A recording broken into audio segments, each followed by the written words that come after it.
Usually I get to meet with a couple and talk with them, try to figure out a little bit of the history. But because James is a Marine, on behalf of our country, we're thankful for you. He wasn't in town, so we didn't do that. But I asked him real quick while you were getting ready, what was the lesson? How you guys got to where you are today. And he said, you've been hounding after him hard since sophomore year. James. So I said, who pursued who? And he just said, duh. So, I'm just kidding, I made all that up. But here we are today, 18, 2023, about to take part in the start to the perfect ending. The Bible has a lot to say about marriage. The Bible has a lot to say about husbands and wives and really about the idea of love. So in 1 Corinthians chapter 13, Paul gives us a pretty famous passage for marriages. It says, if I speak in the tongues of men or angels, but do not have love, I am only a resounding gong or clanging cymbal.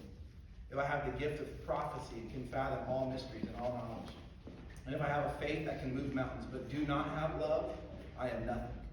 If I give all I possess to the poor and give over my body to hardship that I may boast, but do not have love, I gain nothing. Love is patient, love is kind, does not envy, does not boast, it is not proud, it does not dishonor others, it is not self-seeking, it is not easily angered, keeps no record of wrongs. Love does not delight in evil, but rejoices with the truth, always protects, always trusts, always hopes, and always perseveres. You know, the first thing we hear today and any day in marriage is that we need love. Without love, we have nothing at all. As you guys go into this new adventure, this new journey that we call marriage, the first thing you must remember is love. You love Katie for who she is. You love James for who he is and what he brings to the table. And there's hard days and difficult days, but what you have in all of that is love. But what makes the loveness stick is actually a design that God created for marriage. And that design is called oneness. What does oneness mean? It means unity, that you work towards the same understanding, that you have the same major goals.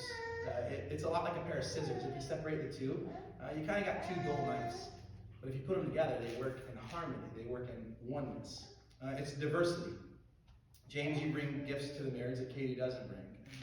Katie, you bring gifts or roles to the team that James don't have. And that diversity, you appreciate each other's differences. It means support. Oneness is that you support each other, that you become each other's biggest fan. So James, from this day forward, you're your biggest cheerleader. Mine is that high school outfit, right? So it means love, that it's not an emotion but an attitude. It accepts imperfections. Right now, you two still have this lens over your eyes right now that the other one's perfect. But as you move in together, hopefully that paperwork's quick, and that happens really quick, you're going to realize that there's imperfections. And what love does is looks past and through imperfections. God teaches love in marriage. We believe that oneness happens because in the Old Testament it told us in Ecclesiastes chapter 4, verses 9 through 12, it says, 2 are better than one because they have a good return for their work. If one falls down, his friend can help him up. But pity the man who falls and has no one to help him up.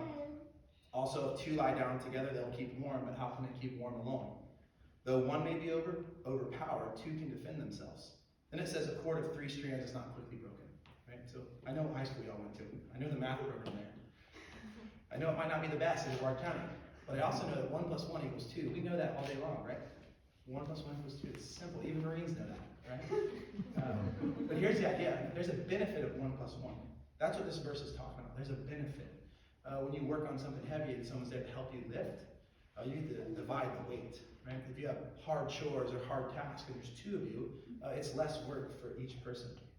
But this passage isn't about the benefit of 2. This passage is about the perfection of 3. And what I want you to know is in this covenant that you're making today, this is not just a legal covenant. This is not just a ceremony. This is a covenant that you're making with God, that you're taking for yourself a wife. And you're taking for yourself a husband. And in that, there's a perfection of 3. What that means is God cares about you as individuals, and God cares about you as a couple. That he's intertwined, and he will make this marriage work. So when it says 2 can defend themselves, but a cord of 3 strands is not quickly broken, just remember that. Remember that daily. Remind yourself that God is in this covenant. He's in this commitment. So when things are hard or things are rough and you don't see the light at the end of the tunnel, just go back to today, February 18th, 2023. Go back to the day that you got yourself a wife. Right? Like go back to that day where you fell in love, or you looked into each other's eyes for the first time. You thought, I'll never be able to see without you there. Right? God cares about who you are. So you're a cord of 3 strands, not 2. In the church, we often tell this as a triangle. And what we say is that at the bottom of the triangle, if the husband and wife are on the bottom two corners, and you put the father at the top, your job's not to grow closer to your spouse. Your job is to grow closer to the Lord.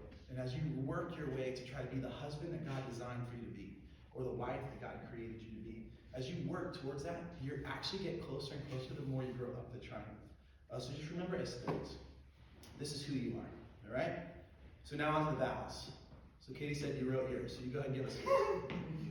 I'm just kidding. You're going to repeat after me. All right? So here we go. I, James, take you, Katie. I, James, take you, Katie. To be my wife. To be my wife. To have and to hold from this day forward. To have and hold from this day forward. For better or for worse. For better or for worse. For richer or for poor. For richer or for poor. In sickness and in health. In sickness and in health. To love and to cherish. To love and to cherish. As long as I shall live. As long as I shall live. 2 questions. Do you, James, agree to this? I do. There you go. Do you take Katie to be your lawful wedded wife as long as you both shall live? I do. All right. Katie, if you'll repeat after me. Similar but a little different. I, Katie, take you, James. I, Katie, take you, James. To be my husband. To be my husband. To have and to hold from this day forward. To have and to hold from this day forward. For better or for worse. For better or for worse. For richer or for richer. For richer or for poorer. In sickness and in health. In sickness and in health. To love and to cherish. To love and to cherish. As long as I shall live. As long as I shall live. 2 questions for you. Do you, Katie, agree to this? Yes, I do. Do you take James to be your lawful wedded husband as long as you both shall live? I do. Now it's time for the rings. James, I dropped yours earlier, but I inspected it. It still looks good to me. You'll take this one. You're going to place this on her left hand, and you're going to repeat after me. But this ring, as you hold this, you can hold this one. This is a symbol of your commitment.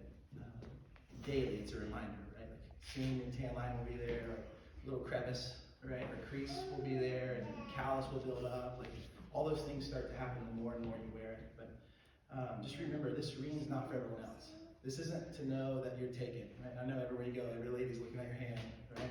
Because you're a catch. But this isn't for them, this is for you. And for you the same. When you are away at work or any kind of deployment or any situation where you're not together, those rings are reminders of who you are as spouse, who you are as husband and wife. But what I often say is, I need this ring often because marriage is hard. There's a lot of hard days, a lot of hard conversations. There's a lot of selfishness that takes place in marriage. So I often have to go back to my ring and just spin it. And for me, rotating that ring around my finger is just a reminder of who I found home with. It's a reminder of the woman that I chose to be my wife, right? And when I spin that ring and I think about those reminders, all of a sudden the hard days, the hard times, they go away. They fade away. And I go right back to that day we fell in love. Right? Young in high school, having to beat them off with a stick sophomore year, right? You live the same way I did. So just get back to that ring. Get back to that place where you know what it is. And as this ring is a circle has no end. Neither does your commitment one to another. So if you would place this on her left hand, I'll take that off from you. And then repeat after me. With this ring, I be wed. I be wed. As a symbol of our everlasting love. As a symbol of our everlasting love. Perfect. If you'll do this on his left hand as well. With this ring, I be wed. With this ring, I be wed. As a symbol of our everlasting love. As a symbol of our everlasting love. All right, now by the power vested in me by God as a minister of the gospel in accordance to the state of Florida, I now pronounce you husband and wife. James, you may now kiss your bride.